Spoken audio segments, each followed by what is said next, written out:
Get up here. No matter what you say, right? Either way. Morning, Rotarians and guests. Morning. I'm Ron Strobel, the Sergeant at Arms. Our invocation this morning will be by Bill Woolbridge.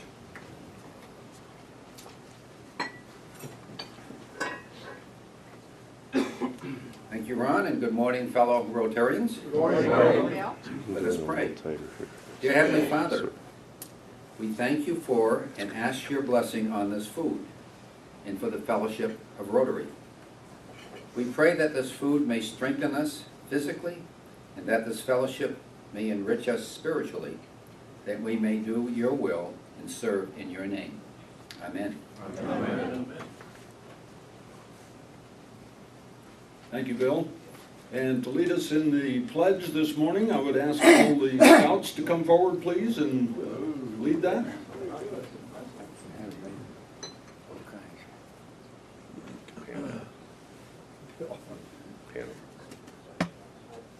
Allegiance to the flag of the United States of America and to the republic for which it stands, one nation, under God, indivisible, with liberty and justice for all. Thank you, gentlemen. And please join me in the four-way test. First. It is the truth. Second. It is fair to all concerned. Third. Will build goodwill and better friendships. And fourth. Will be beneficial to all concerned. And to lead us in song this morning, Dick Pearsall.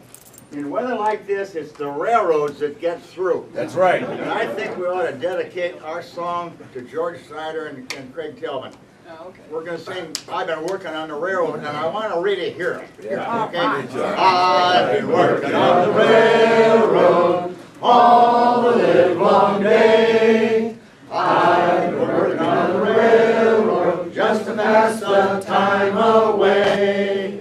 Can't you hear the whistle blowing, riding up so early in the morn?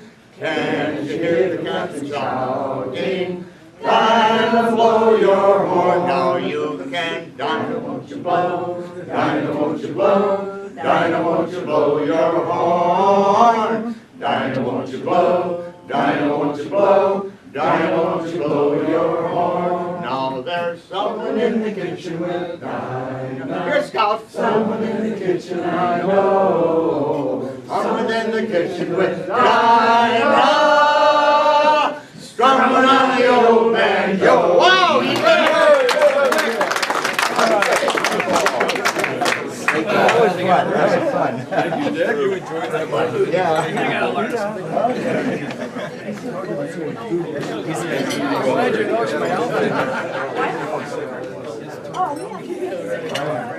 To lead our meeting this morning, Joe Lavella, President-elect. Oh, wait a minute. Larry's sitting there? Good morning, Rotarians. Thank you, Ron. President Allison is driving back from Texas as we speak and asked me to lead our meeting today. I do have to leave early today, like some of our members do, to attend a cluster meeting at the Stowe Rotary, so Ron Strobel will be closing our meeting. We do want to introduce our guests, and to do that, I will call upon our smiling secretary, Chris Barker. Good morning, Rotarians and guests. We have a nice list of visitors today, and if they would please stand when I announce their names so we could greet them. First, we have joining us from Hudson Service Learning Class, Emily McLeod, and she's helping us with the AV this week. Good morning. And then we have Troop 321 here with us today. And there are two Scoutmasters, Dave Feynman and Rob Searson are with us. Morning. And then we also have from their troop, Al Brechtelsbauer, RJ Searson, Alex Feynman, and Tyler Wisbar. Good morning. Thank you for joining us.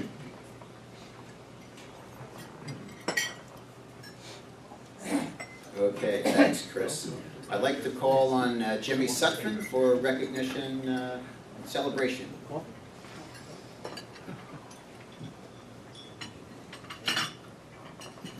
Thank you, Joe. And it is fun. We are in February, and we're going to recognize the Rotarians who joined our club in February. Chris Barker, 2012. And your sponsor was Jim Kanaka. Yes. Then Father Joe, you joined our club in 2011, and your sponsor is Phil Warburton. So where is Reverend Joe? Over here. Over here. Okay. Oh, that's terrible. And our treasurer, who went south with the money, he's not here this morning. He joined in 2005, and his sponsor was Dave English. And because of the scouts here today, we also recognize birthdays. So if you see Andy Morris, you probably already know that he was born on February 14th, Valentine's Day, which is hard to believe. So we're going to sing happy. Well, we won't sing it because he's not here. But another announcement has to do with the expo. Are you familiar with the Chamber of Commerce Expo that takes place every other year? Because we've supported that for several years now.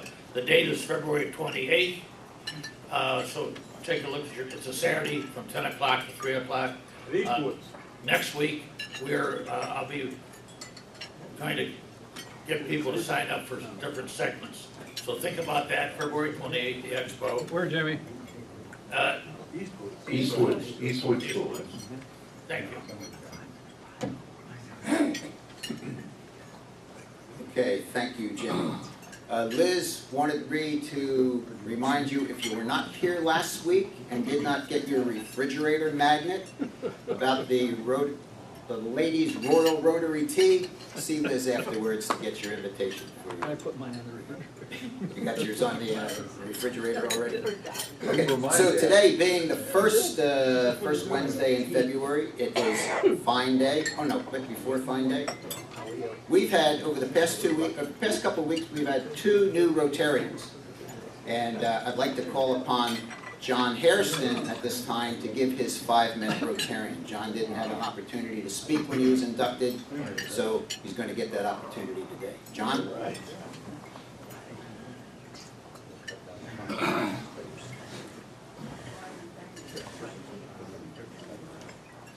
Good morning, Rotarians. Good morning.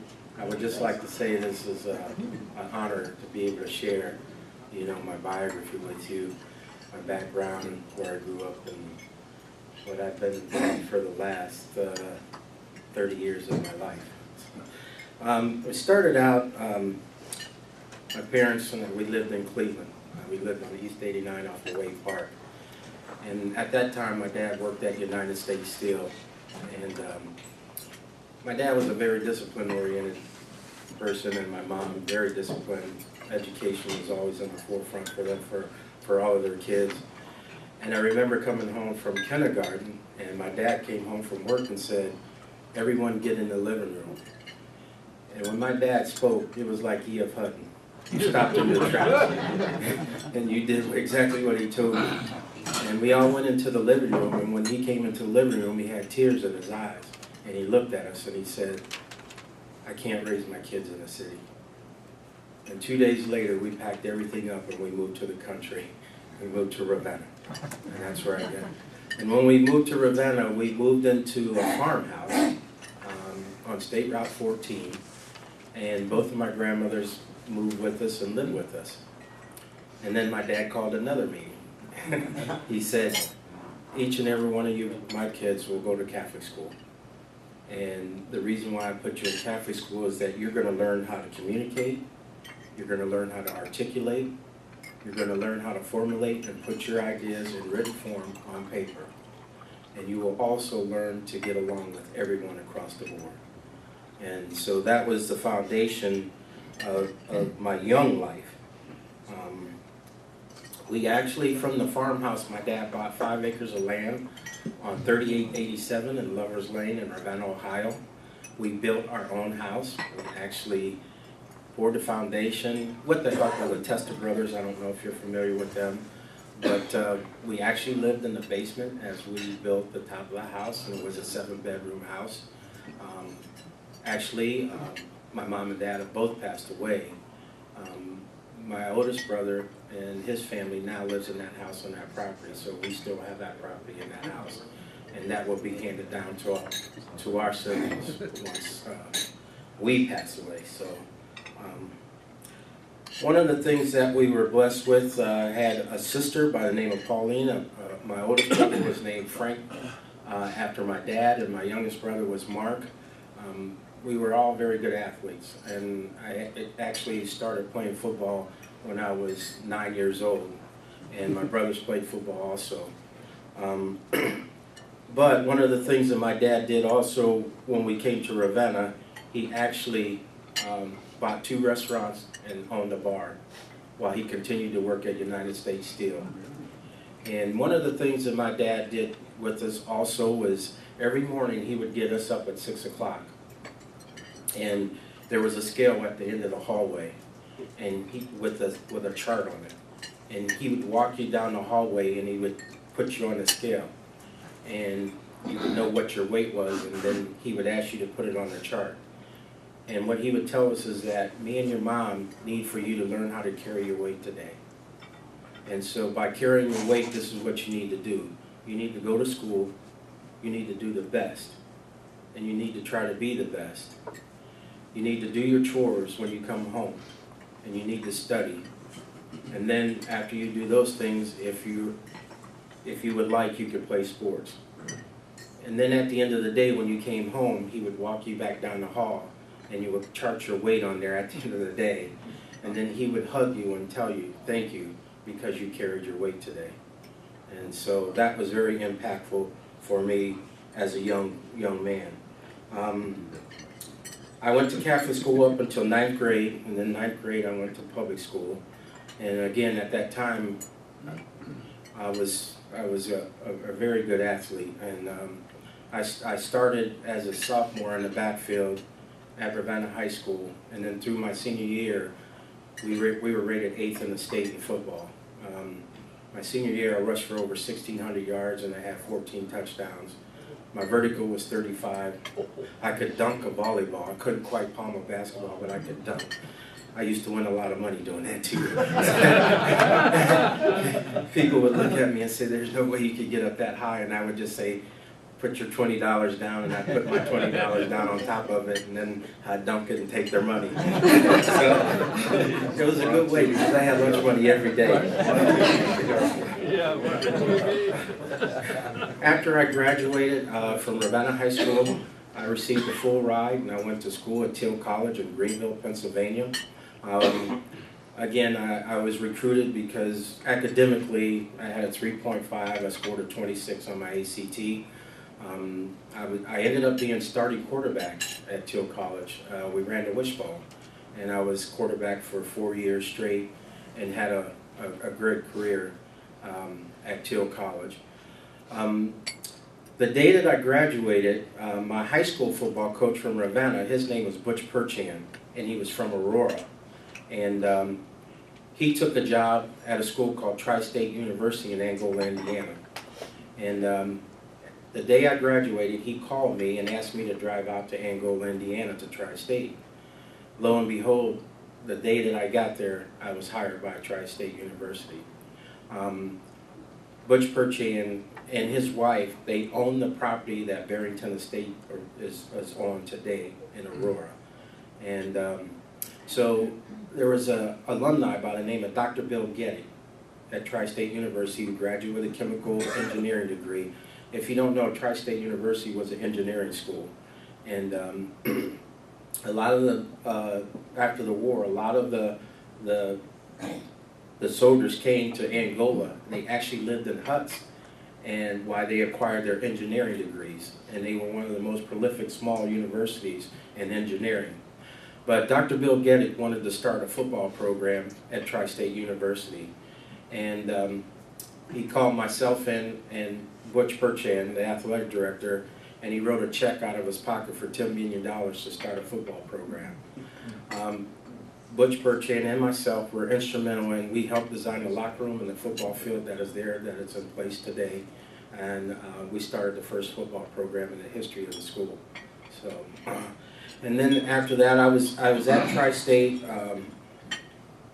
for about 4 years, and I got a call from Malone College in Canton, Ohio, Joe Palmisano. And Mike Graver. And Joe goes, "John Hairston, I know you from Ravenna. Why are you taking all these athletes to Angola, Indiana? You need to come home." So Malone offered me a job. I came back home, and lo and behold, they started a football program, which was NAI Division I. And I left Tri-State, and 35 of those players came back home with me. And so we won a championship. As a matter of fact, I have a championship ring. We won 17 games in a row at Malone College, and that was quite a feat. Then I get a call from my high school, Ravenna High School, and said, "John, you need to come back. You've been successful. You can impact a lot of kids because you're from here." So I went back to Ravenna High School. Of course, I graduated with an education degree. I taught in the classroom for 2 years, and then I got my certificate to become a guidance counselor. And so I was a guidance counselor at Ravenna High School, and I was the head golf coach. Shortly after I came back home from college, I got married. I had 3 children, my daughter Amy, my son Matthew, and my youngest son Avery. My daughter graduated from Hiram College, #1 in her class, 4.0 student. She is an FBI agent now. My oldest son was an all-state wrestler and wrestled for Arizona State, and he's still there. He works on the campus at Arizona State. And my youngest son, who's spoiled, went to Florida Gulf Coast University in Fort Myers, and he was a Division I golfer. Now, Matthew caddied at Barrington Estates in Aurora, and there's an individual that he probably would not like for me to share his name, but he told my son Matthew that if he went to school and kept his nose clean and he kept his GPA up at Florida Gulf Coast University, that he would sponsor him for a year after he graduated to play in tournaments. And this individual pays for my son and his caddy to fly and play in tournaments right now for a year. And then we'll decide whether he wants to continue to play golf or what route. He graduated with a communication degree, so he has some other avenues also. After I left Ravenna, I was called to Kent State University, and I worked in a program with freshmen coming into Kent State University in a reading program. All freshmen were required to read 4 books during the summer. They couldn't take freshman English until they completed that, and I was part of that program putting that together. Shortly after that, I get a call from Ted Ginn Sr. at Ginn Academy. I was guidance counselor at Ginn Academy for 5 years. I was Cordell Jones's guidance counselor. Many of you don't know this, but after Cordell graduated from Ginn Academy, he was pretty rough around the edges. We decided to send him to Virginia Military Academy for a year, and he came to Ohio State via Virginia Military Academy. After I left Ginn Academy, I then took a job with a university called Lourdes University in Sylvania, Ohio.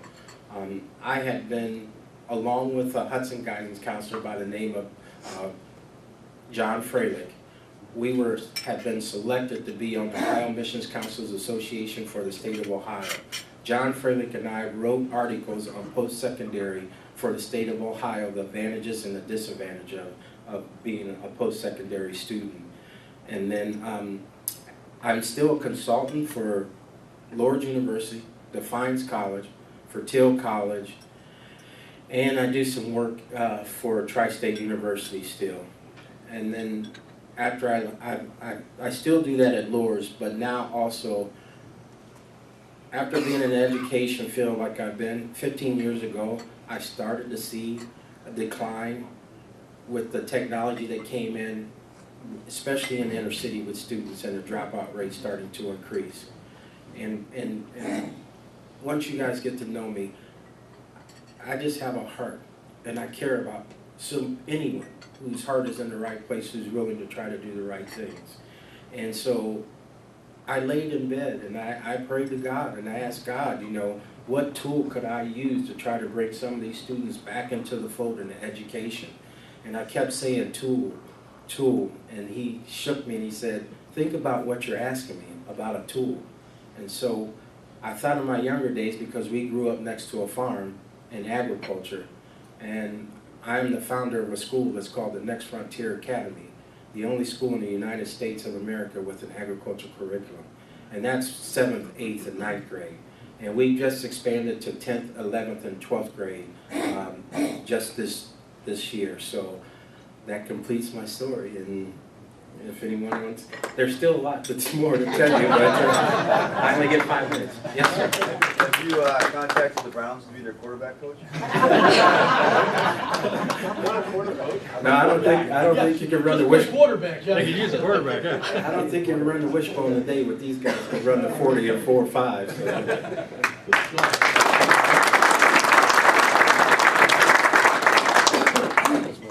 This club has a wealth of expertise, knowledge, and commitment. And I'm sure you will agree that John is going to make a wonderful addition to this organization. Thank you, John. So today is the first Wednesday, and it's a fine day, and you'll have Dr. Tanner. Duncan! Oh! Cue the music, please. Oh, Jimmy! Well done, Dex. Okay. Yeah, very I good. feel bad what I'm about to share about it. Yeah.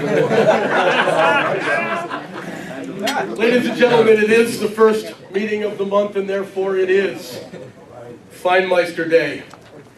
And looking around, I see every single target present. And that's good. We don't always have that. Guys, on a little more somber note, we pulled in $125 last time.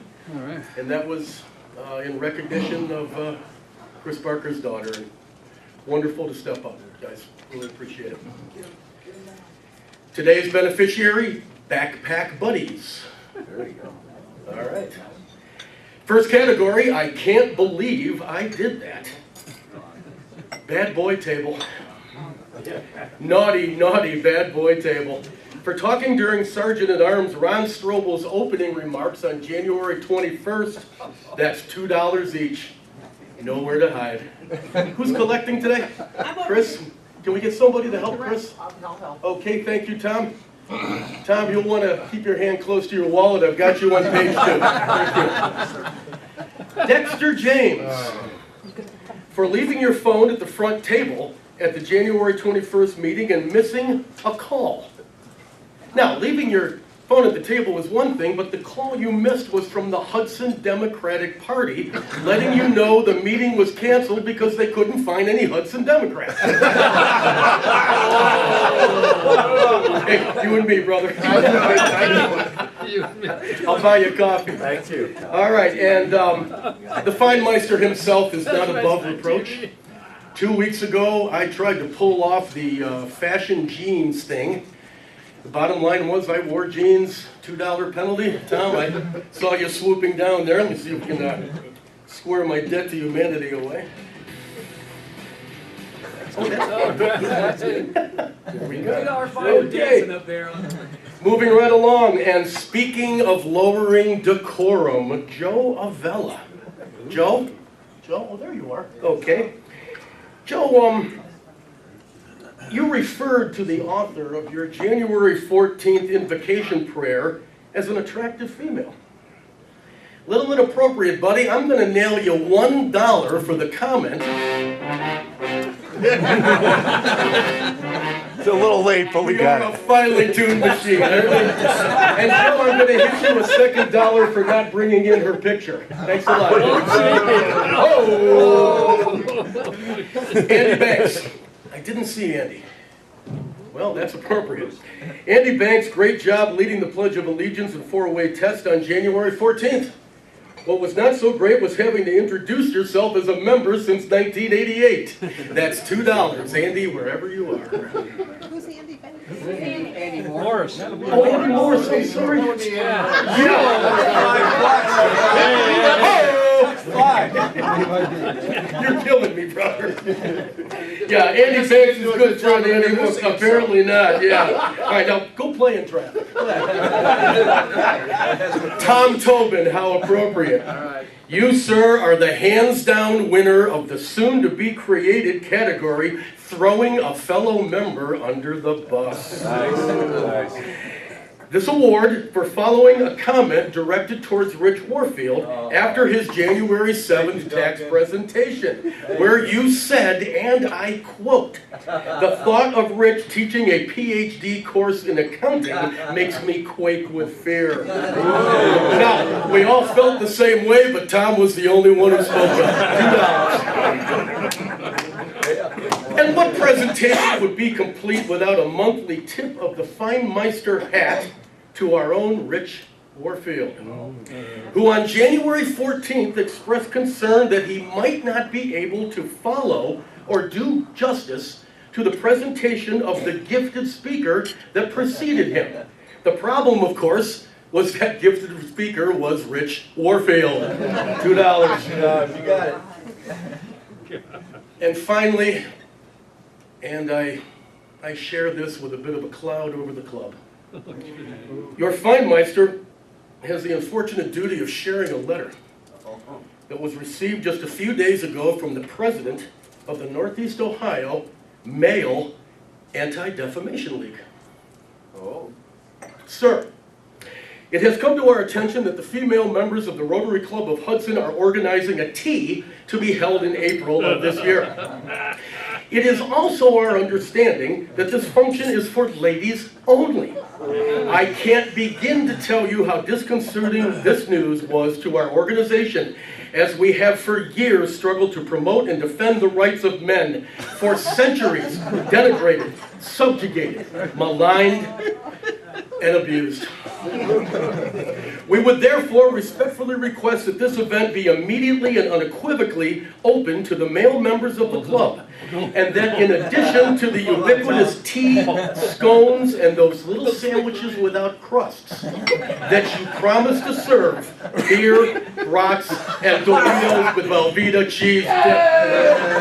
Yours in gender equality, Bud Weiser, President.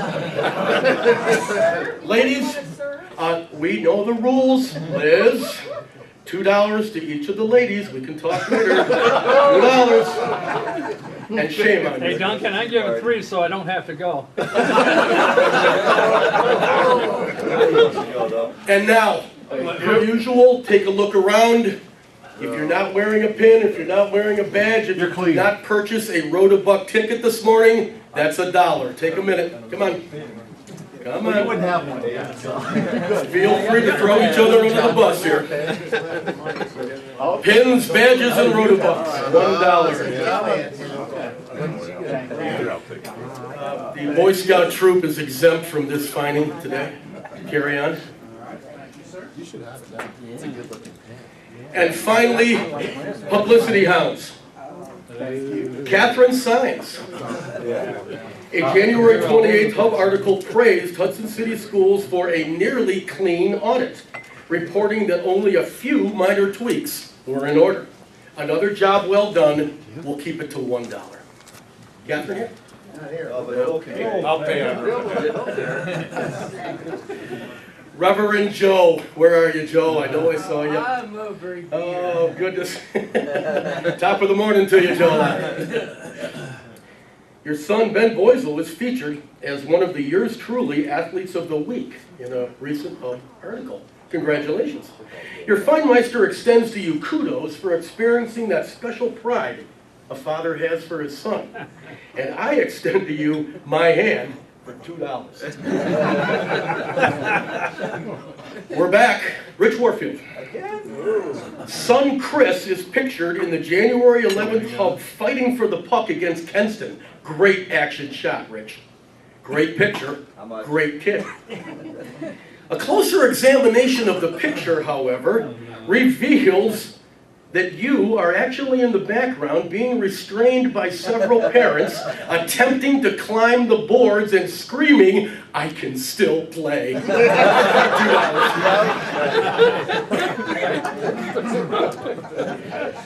Rich, the fine master taketh, and the fine master giveth. No fine for the following. You've been doing that bookie thing in the hub where you bet on who's going to win. You picked the Seahawks and the Patriots to go all the way. I did. No fine. All right. Gail Royster, wonderful picture and article in the February Hudson Life detailing the work you and others do on behalf of Heartfelt Happenings. Congratulations, no fine.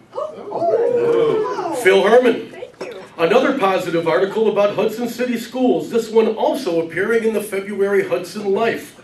$2, sorry. And a final look at the Hudson Life February edition. Bill Woodridge is quoted in the City Council article as wanting to do his homework before he renders an opinion. Well said, Bill. How'd the homework go? $2. And finally, David Basil. I know I saw you. How are you, David? Oh, I'm fine. Okay. Time will tell, sir. Not anymore. You are referenced in the January 18th hub, inquiring if, referencing City Council, anything is getting in the way of the city achieving its goal. How'd that go? Apparently not well. The Feinmeister's goal? $2 from David Basil. And finally, anybody, happy news, please. Let's perk things up on this dreary winter morning. Does anybody have happy news? Oh, come on. Oh, Ron, please. I'm happy that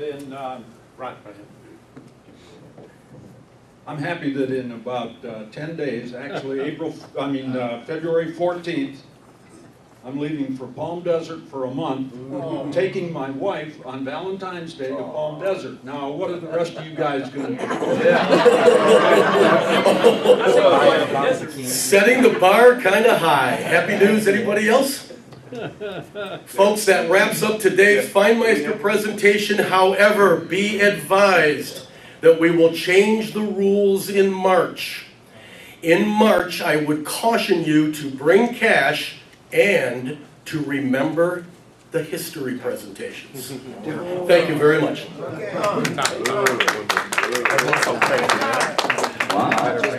Thank you, sir. So we have an outstanding program this month on speakers, and put together by Roseanne Drake. So I'd like to call Roseanne up now to tell us about that program and introduce today's speakers. Okay, a little bit of tease for February. Make sure you come to all the meetings because next week we have Bill Kushba and Dave Soulsby. They are the inventors of the barricade security device for schools, and Phil Herman talked about it when he gave his presentation a couple months ago. The following week we have Don Padgett, who is the executive director at the Bridgestone Invitational. So he'll talk about all the fun plans for that tournament this summer. And then the last Wednesday in February, we have Lori Oliver. She's the executive director at the Hattie Larlam Center for Children with Developmental Disabilities. And to start February off very strong, we have the Scoutmaster Rob Searson from Troop 321. So let's give him a warm Rotary welcome.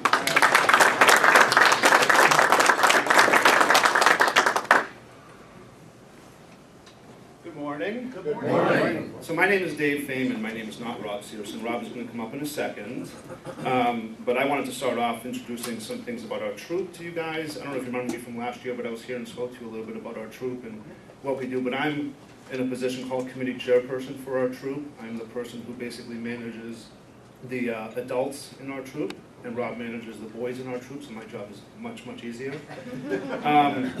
But first of all, I guess I wanted to say, yeah, right, sometimes maybe not so easy, but first of all, I just want to say thank you for everything that you do to support our troop. We all recognize and acknowledge and appreciate what you guys do for our troop as our sponsor organization. Each year you donate money to our troop that goes to a variety of different things. We very much appreciate that. And I wanted to start off with a little bit of information to share with you. So I don't know if you guys remember last year or not, but I asked you a question related to how many of you had been in scouting. And it's Girl Scouts, Cub Scouts, Boy Scouts, venturing, all of those different organizations. And I was amazed at how many people raised their hands. Scouting has a very, very wide breadth of people that it affects. And instead of asking you guys that question again, I thought I'd share with you a little information about how many people scouting really does affect and some of the statistics related to it. So some facts about scouting. Scouting was incorporated in 1910, Boy Scouts of America, and since that time they've served over 115 million boys. That's just Boy Scouts. It's a third of the country since 1910. Over 2.7 million boys since 1910 have earned the rank of Eagle Scout, which is Scouting's highest advancement rank. You have to earn it by the time of your 18th birthday, and it's a lot of work and effort and discipline that goes into doing that. But 2.7 million boys have earned that rank. 57,000 boys in the U.S. have earned the rank of Eagle Scout as of in the year 2013. That was the last full year that they measured. Annually, Scouts participate in over 2.5 million service projects in the U.S. A service project is something like, organizing a food bank or bringing in clothing for the homeless or, things like that. Over 2.5 million service projects. They estimate that that is 17 million hours of service with a value of about $400 million. That's all through Boy Scouts. Over 1 million boys attend Scouting Summer Camp or High Adventure Camp each year through the National Scouting Organization, so 1 million boys benefit from that type of thing. And as far as Scouts go, about 4% of boys will become a Scout in their life in the U.S. Not a big number, but 4%. Of that 4%, about 30% will not make it through their first year, they'll drop out. But for the boys that do complete their journey through scouting or participate in scouting for some period of time, there are huge advantages. For example, if you look at leadership, while only 4% of boys participate in scouting, 3 out of 4 men in political, religious, or business leadership roles were once in scouting. 75%. It's a huge number. 65% of men who graduate college were once in scouting. 65%. Huge number. So really a lot of value in that organization. In the world, scouting is offered to boys in every country in the world except for 6. Cuba is one of them. I can't remember the 6, but Cuba is one of them. There's a handful of countries. North Korea is one that do not offer scouting. Otherwise, every country in the world has a scouting organization. The Boy Scouts of America is actually only the 2nd largest organization in the world. The largest scouting organization in the world is in Indonesia. So, just kind of interesting stuff. The stuff that these guys do benefits them for the rest of their lives. I was a Scout, never got to the rank of Eagle, but I was a Scout for most of my young, life. And just remember those days as some of the funnest I'd ever had. So, again, our troop appreciates what you guys do for us. We have gone through a couple light years of recruiting by design where we felt we were getting a little too big, actually. And we're back on track with our recruiting now and have a really robust and excited and fun troop, doing a lot of good stuff that we couldn't do without your support. So, again, thank you very much for that. And any questions for me before I turn it over? Okay. So Christopher Johnstone has to leave. He's one of our most recent Eagle Scouts in our troop, and he's going to share a little information with you guys about his Eagle Scout project. So.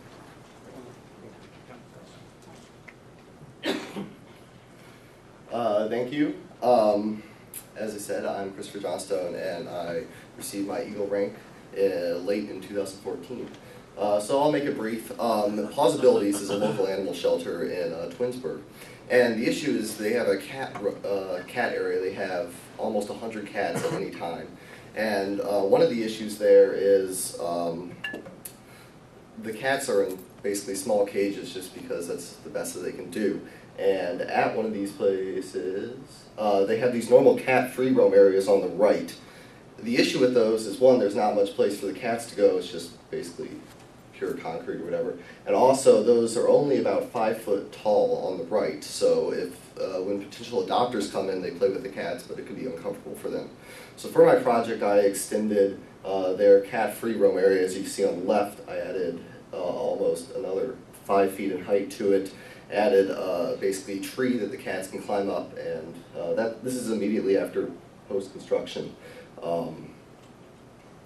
Later, I placed blankets and such over each of the platforms so the cats can enjoy their time. So basically, it was just securely constructed out of some PVC drilling holes, and the main support is a 3-inch support, perfect for the cats that come in there. And basically, there's construction on the top is just made of secure chicken wire, which is also an improvement. Their initial thing, they had some cats that would almost climb to the ceiling and then potentially fall out, so I also fixed that problem. So in the end, I basically expanded one of their existing free roam areas, helping all the cats there. And they've said that the potential adopters have loved it. The cats love it, apparently. They've had cats climb all the way almost to the ceiling there and just sit there sleeping and enjoying themselves. So that is my project.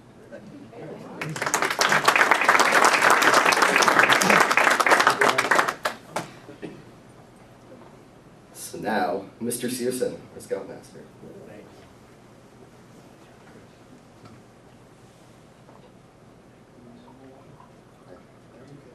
Good morning, everybody. Good morning.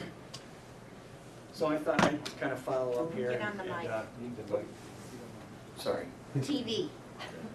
Oh, that's right.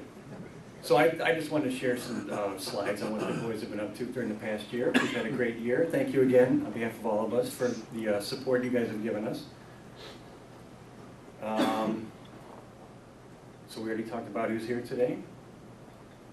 I want to talk a little bit about the current numbers in the troop. Like Dave said, we are down just a little bit, but the troop is really active right now. We have 24 boys in the troop, 2 scout rank, 5 tenderfoot, 2 second class, 5 first class, 2 star, and 8 life rank. We were talking this morning, we don't actually have any active Eagles in the troop. All the guys who made Eagle have all aged out. They've all hit 18, so we don't have any Eagles at the moment. A lot of guys on track to make Eagle soon, though. And there's the 5 guys who made Eagle just last year. Sam, Sean, Paul, Miles, and Christopher. Christopher was our most recent. So now some highlights from our past year. We had a busy year. So we started in March. Since the last time we came to talk to you, we had a troop overnighter down at Life Center. Did some rock climbing, played basketball. That particular basketball game, if I remember, was at about 11:30 at night. We swam. I have another picture somewhere of the guys sleeping on mats on the basketball court trying to fall asleep. I got a couple hours of sleep. Most of the guys got 0 hours of sleep. That was a good time. In April, we welcomed 12 new Boy Scouts to the troop, crossed over to our troop from 2 different Cub packs in town, which was a lot of fun. We went to a new scout camp out at Camp Butler, which for some reason I have no photographs from the new scout camp out, but here's some of the guys working on learning how to set up tents in the parking lot outside our cabin. And then they're there gathering some of the flags from the flag box that one of our other Eagle Scouts placed in town. One of the things we've learned about that flag box is that it's very popular in town.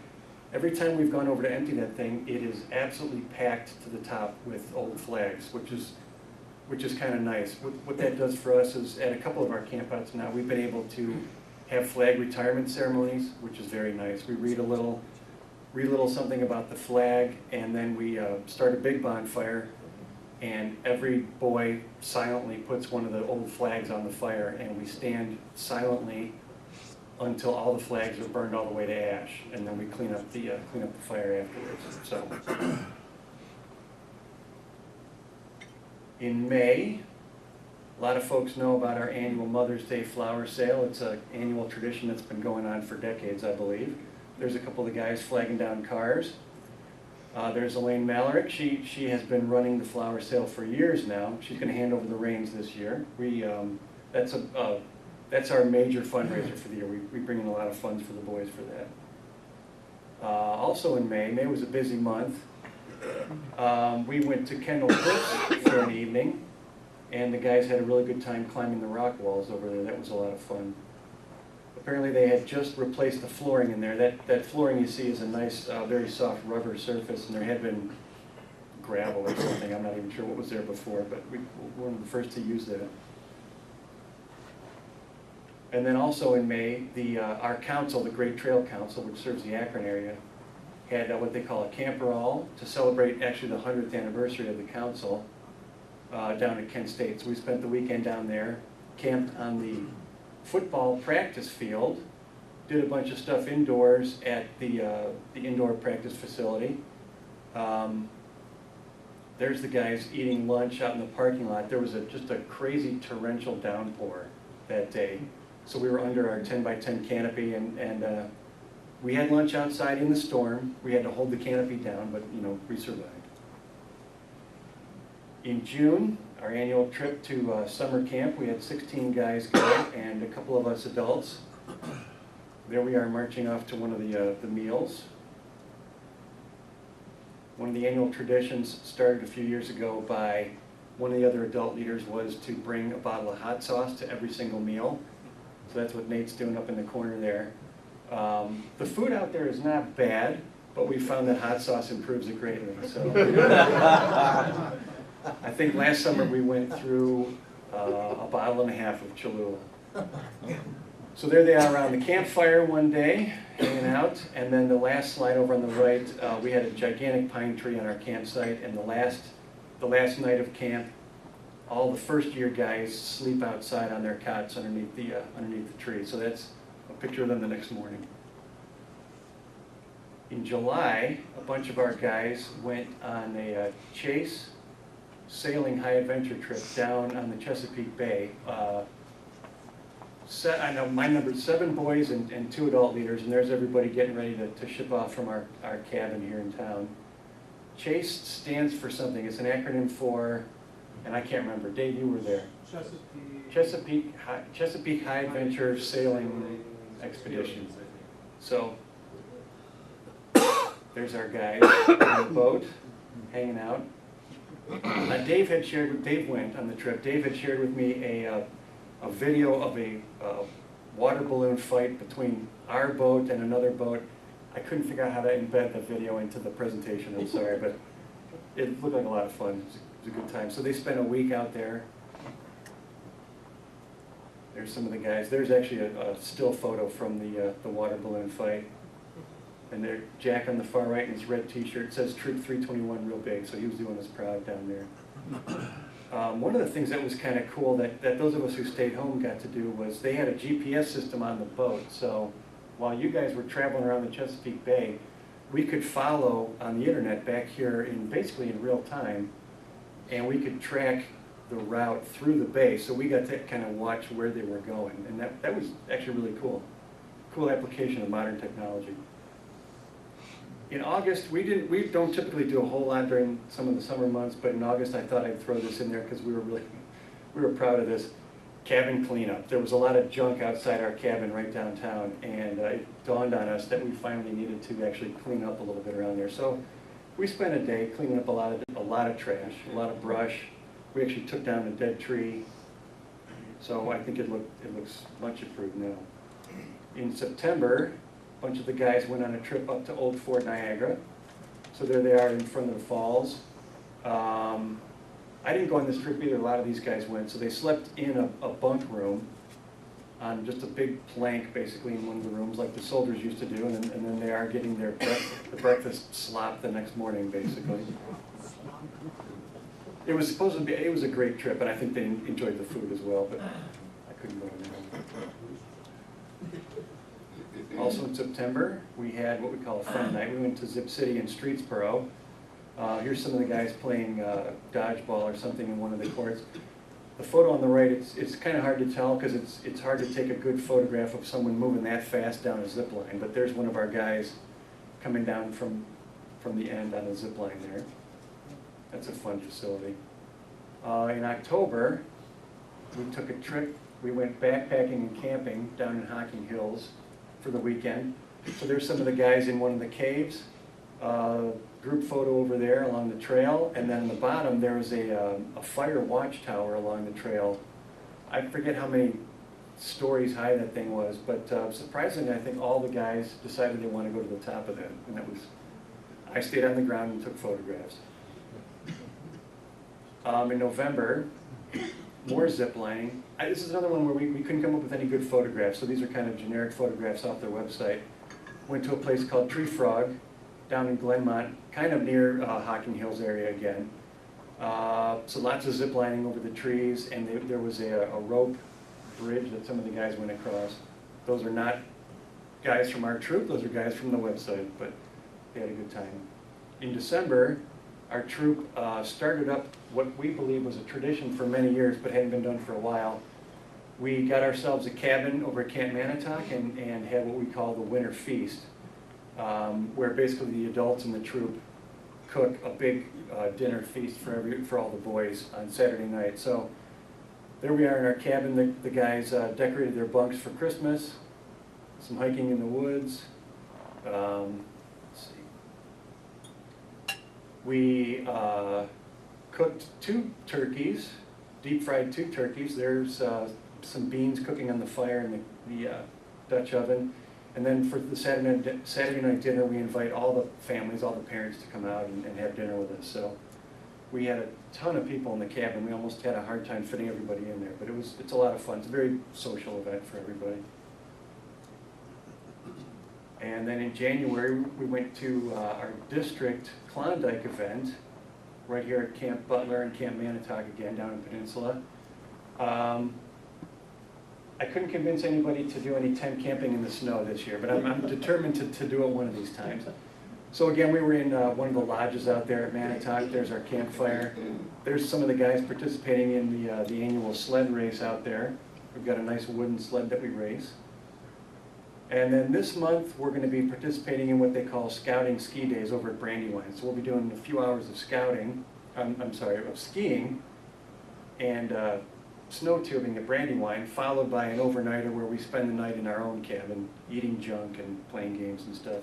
And then we're also going to be doing what we call blast car racing, which we've talked about in the past. It's a lot like the Pinewood Derby racing that everybody remembers from Cub Scouts. A couple years ago, the BSA introduced what they call blast car racing, a little bit larger car, and they're propelled by little CO2 tanks, so these things really take off. They're pretty cool. It's a lot of fun. And then some of the things we have coming up next in March, we're going to be welcoming, we're thinking 6 or 7 new Boy Scouts coming up from Cubs. So every every April we do a new Scout camp out. In March, we're looking at doing a camp out somewhere different than where we traditionally go. So we're thinking about going either down to the Buckeye Council near Canton, or maybe up to Greater Cleveland Council's camp facility and camp out up there. In May, there's another council camping event we're going to partake in, and then June, our annual summer camp again. So that's actually quite a bit of camping, which is nice because the guys really enjoy getting out there and doing some camping, and I admit that I do too. A real quick little plug again, we've got a troop website. It's public, everybody's welcome to check it out. We try to post things that we're doing on there if you want to keep tabs on what Troop 321 is up to. And you can also follow us on Twitter. Last summer at summer camp, while we were out there, I was actually posting a lot of pictures and things kind of in real time on Twitter, and all the parents back home enjoyed that. So that's my presentation. Thank you very much. Is there any questions that I can answer for anybody, or any of the boys can answer? No? All right. Thank you very much, everybody.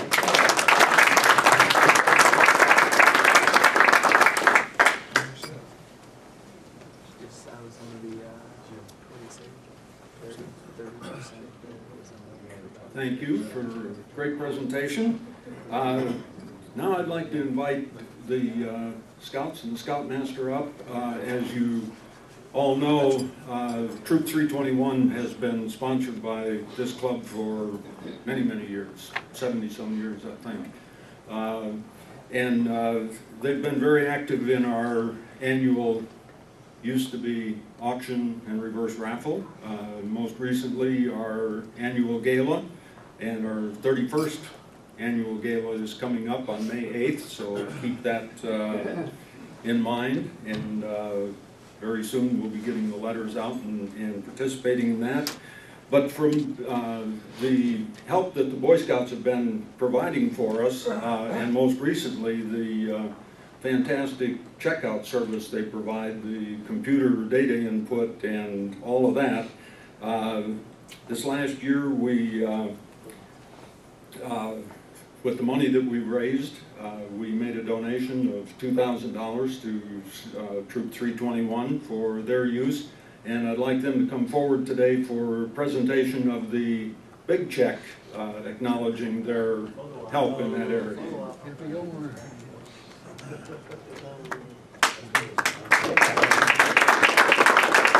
Are you still here for a picture? Right there. Come over here. Big check. Sorry, I didn't give you a heads up. Ready, aim, fire.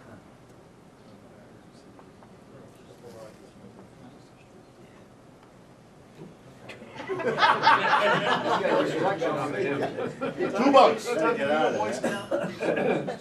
For about 6 weeks. Yeah, you're out of here. Thank you, Judy. Yeah.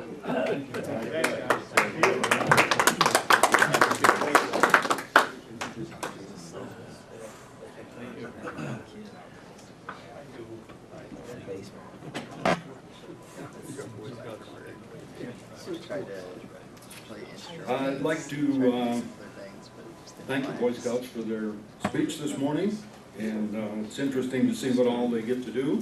I'd like to thank the greeters, Joe Boisel, and his phantom helper, Phil Tobin. The AV crew, the setup crew, Larry Santon, Tom Page, Jimmy Sutphin, James Field, Ron Barnhouse. Handling the video today, Emily McClouse, thank you very much. Thank you. And